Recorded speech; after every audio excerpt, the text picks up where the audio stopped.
Hello, everyone. This is Corsair Mack, President of the Illinois Mental Health Counselors Association. And today we're going to go over a paradoxical Adlerian technique called spitting in the soup. So sit back, relax, and enjoy the video. So ultimately, what is spitting in the soup? So the short-term answer is basically you're calling out a client's negative pattern, identifying what positives in their point of view they're getting from it, and helping them see that they can't have their cake and eat it too. So that way, if they continue doing those negative patterns and getting those positives, they know that it ultimately is not the right thing to do. So let's get a little bit more in depth with it with some research. Alrighty, so first things first, let's go to adlerpedia.org and take a look at what they say about spitting in the soup. All right, so here, according to Dreikers, Adler uses his homely metaphors to characterize the process of exposing to clients what they are actually doing. In order to make these actions distasteful to them, it is a way to spoil the clean conscience of the client, who may, of course, choose to continue in the mistaken movement, but who can no longer do so innocently. All right, then it has a couple of things down here. All right, so first, to motivate reorientation, I employ a mirror technique confronting the patient with his goals and intentions.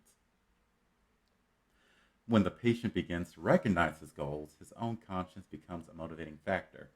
Adler calls this process spitting in the patient's soup. This is a vivid phrase for describing what happens when we expose the hidden agenda or goals for the client's self-defeating behavior. When the counselor is accurate with his or her observation and can illustrate this clearly, the client may continue with this behavior, but it won't taste so sweet. All right, and then also, of course, they have their references down here if you guys want to take a look at some of that. But now let's go a little bit more in depth into spitting in the soup. All right, so we are here at Adam Kirk Smith's blog, and we're taking a look at want to change or want a behavior change, try spitting in the soup. So let's, by Jed Jurchenko. I'm sorry if I mispronounced that name, but let's get into it. All right, so spitting in the soup is a memorable metaphor. It reminds us that sometimes it is necessary to spoil the fun in order to alter negative patterns and create positive behavior change. First, let's get a little gross. It makes no difference whether it's a cup of soup, a bowl of soup, or a full pot. Add spit to the mix and the batch is ruined. Similarly to the technique, spitting in the soup takes the joy out of the negative behavior patterns of others. Spitting in the soup works like this. All right, so step one, this technique begins with the solid foundation of a friendly and supportive relationship.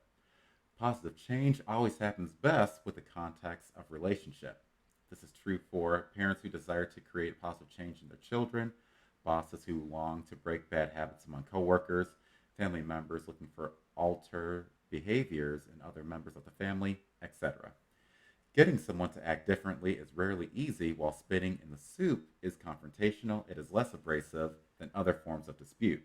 Yet, this still does not make the confrontation easy to take. Therefore, it is best to assure the relationship is solid before the beginning. Right? So I'm getting to the second step.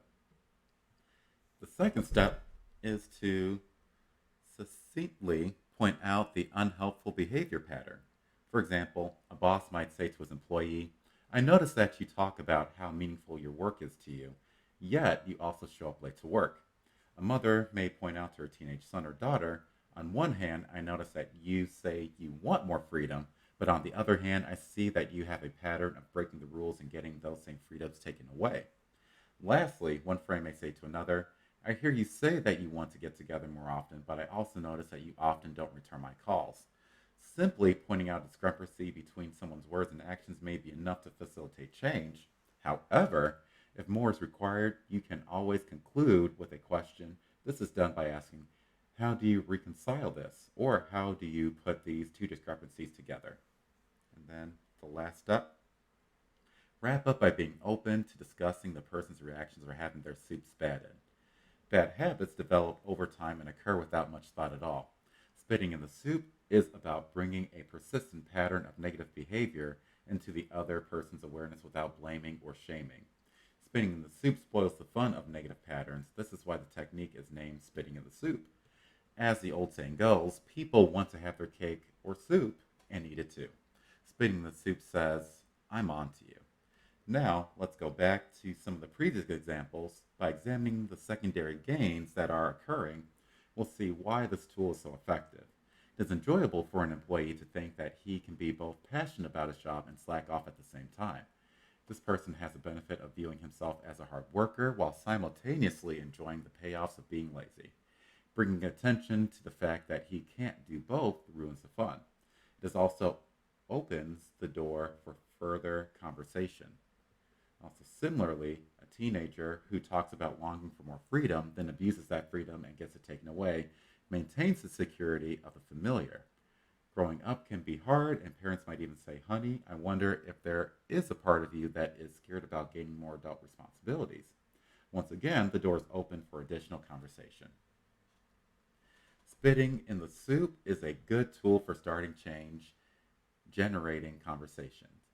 This technique is an excellent reminder that it is perfectly okay to notice negative patterns of behavior and point them out within the context of warm, friendly relationships. Everyone needs a mentor, coach, or guide to help him or her grow. Spitting in the soup is one way of letting others in a positive direction without condemnation. All right, so other than that, that's pretty much it, spitting in the soup. So now, my final thoughts. Alrighty, so basically, just like what I mentioned earlier, spitting in the soup involves you basically calling out contradictory behavior and then identifying or helping the client identify the positives they're getting out of that negative behavior and showing them that if they continue that negative behavior, sure, you would get these positive results, but ultimately, are they really positive to begin with? Right? Because ultimately, it is ultimately holding them back from where they want to be. So that is spitting in the soup. Hopefully, you guys are able to use that with your clients. And ultimately, right, I say ultimately a lot, but that's it. Thank you guys very much for watching.